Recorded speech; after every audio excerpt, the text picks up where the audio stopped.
ಗೆ ಬರಲು ಇರುವಂತಹ ಮುಖ್ಯವಾದ ದಾರಿ ಯಾವುದು ಅಂದರೆ ಈ ಜುಂಗಾರಿಯನ್ ಪರ್ವತ ಶ್ರೇಣಿಗಳಿರುವಂತಹ ಒಂದು ನೈಸರ್ಗಿಕವಾದಂತಹ ದಾರಿ. ಆ ಮೂಲಕನೇ ಅವರು ಬರಬೇಕು. ಯಾಕಂದರೆ ಮಂಗೋಲಿಯಿಂದ ಈ ಕ್ವಾರ್ಜ್ಮಿಯಾ ಒಳಗೆ ಹೋಗಬೇಕಾದ್ರೆ ಹಲವಾರು ಅಪಾಯಕರವಾದಂತಹ ಬೆಟ್ಟಗಳು, ಪರ್ವತ ಶ್ರೇಣಿಗಳನ್ನು ದಾಟ್ಕೊಂಡು ಹೋಗಬೇಕಾಗಿರುತ್ತೆ.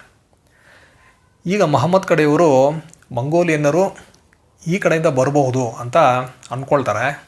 ಆ ಒಂದು ಜುಂಗಾರಿಯನ್ ಪರ್ವತ ಶ್ರೇಣಿಯಲ್ಲಿ ಬರಬೇಕಂದ್ರೆ ತುಂಬ ಕಠಿಣವಾದಂತಹ ಒಂದು ಯಾತ್ರೆ ಮಾಡಬೇಕಾಗುತ್ತೆ.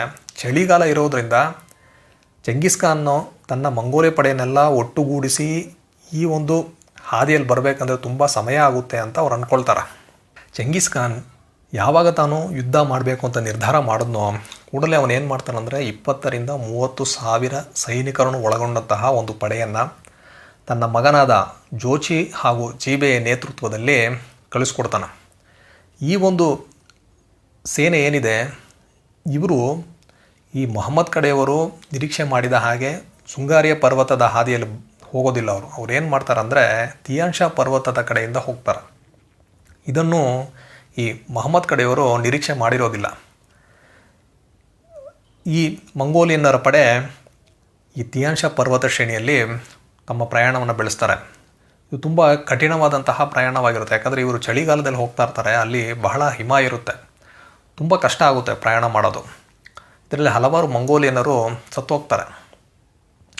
ಯಾವಾಗ ಮಂಗೋಲಿಯನ್ನರು ಈ ಕ್ವಾರ್ಜ್ಮಿಯಾ ಸಾಮ್ರಾಜ್ಯದ ಮೇಲೆ ಯುದ್ಧ ಮಾಡೋಕ್ಕೆ ಬರ್ತಾ ಇದ್ದಾರೆ ಅನ್ನೋ ವಿಷಯ ಗೊತ್ತಾಗುತ್ತೋ, ಬಾಗ್ದಾದ್ನ ಖಲೀಫಾ, ಅವನ ಹೆಸರು ಅನ್ ನಸೀರ್ ಅಂತ, ಅವನಿಗೆ ಸಂತೋಷ ಆಗುತ್ತೆ. ಯಾಕಂದರೆ ಈ ಖಲೀಫಾನ ಮಾತುಗಳನ್ನು ಈ 2ನೇ ಮೊಹಮ್ಮದ್ ಕೇಳ್ತಾ ಇರೋದಿಲ್ಲ.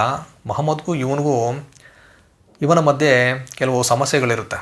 ಆದ್ದರಿಂದ ಈ ಖಲೀಫಾ ಏನು ಮಾಡ್ತಾನಂದರೆ ಚೆಂಗಿಸ್ ಖಾನಿಗೆ ಒಂದು ಸುದ್ದಿಯನ್ನು ಕಳಿಸ್ತಾನೆ, ನಿಮಗೆ ನನ್ನ ಬೆಂಬಲ ಇದೆ ಅಂತ. ಈಗ 1219 ಇಸ್ವಿ ಚೆಂಗಿಸ್ ಖಾನ್ನ ಒಂದು ಪಡೆ ಈ ತಿಯಾನ್ ಶಾ ಪರ್ವತ ಶ್ರೇಣಿಗಳಿಂದ ತಮ್ಮ ಪ್ರಯಾಣವನ್ನು ಬೆಳೆಸ್ಕೊಂಡು ಕ್ವಾರ್ಜ್ಮಿಯಾ ಸಾಮ್ರಾಜ್ಯದ ಒಳಗೆ ಹೋಗ್ತಾ ಇದ್ದಾರೆ.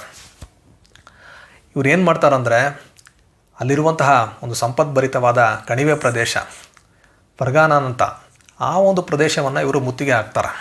ಇದನ್ನು ಸ್ವಲ್ಪನೂ ನಿರೀಕ್ಷೆ ಮಾಡಿರದಂತಹ ಮೊಹಮ್ಮದ್ಗೆ ತುಂಬ ಆಘಾತ ಆಗುತ್ತೆ. ಅವನಿಗೆ ಸ್ವಲ್ಪ ಗೊಂದಲನೂ ಆಗುತ್ತೆ.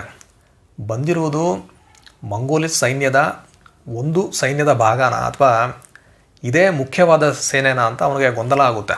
ಅವನೇನು ಮಾಡ್ತಾನಂದರೆ ತನ್ನ ಒಂದು ಸೇನೆಯಲ್ಲಿರುವಂತಹ ಕುದುರೆಪಡೆ, ತುಂಬ ಶಕ್ತಿಯುತವಾದ ಕುದುರೆಪಡೆಯನ್ನು ಆ ಒಂದು ಪ್ರದೇಶವನ್ನು ಉಳಿಸ್ಕೊಬೇಕು ಅನ್ನೋ ಕಾರಣಕ್ಕಾಗಿ ಅಲ್ಲಿಗೆ ಕಳುಹಿಸಿಕೊಡ್ತಾನೆ. ಅವನು ತನ್ನ ಒಂದು ಶಕ್ತಿಯುತವಾದ ಪಡೆಯನ್ನು ಆ ಕಡೆ ಕಳಿಸ್ಬಿಟ್ಟಿದ್ದಾನೆ. ಈಗ ಅವನಿಗೆ ಎಲ್ಲೂ ಹೋಗೋಕ್ಕೂ ಸ್ವಲ್ಪ ಗೊಂದಲ.